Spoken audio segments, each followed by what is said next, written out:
అరుణాచలంలో కృత్తికా నక్షత్రం నాడు జ్యోతి వెలిగిస్తారు.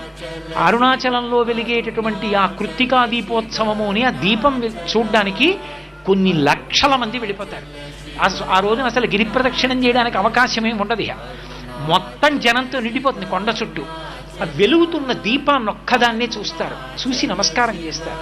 అందుకే కార్తీక పౌర్ణమి నాడు వెలిగించేటటువంటి దీపం కనుక కార్తీక దీపం కేవలం మన కొరకే కాకుండా మనం చేసిన దుష్కృత్యములను పోగొట్టి, మన పాపములను పోగొట్టి, అంతర్తిమిరాన్ని పోగొట్టి, బాహ్యమునందు తిమిరాన్ని పోగొట్టి, లోకోపకారం చేసి సమస్త జీవులను ఉద్ధరించగలిగిన దీపం ఆ దీపం కాబట్టి ఆశ్వీజమాసం చివర వచ్చిన తిథి నాడు వెలిగించే దీపంతో మొదలుపెట్టి కార్తీక పౌర్ణమి నాటి దీపానికి అంత గొప్పతనం ఇచ్చారు.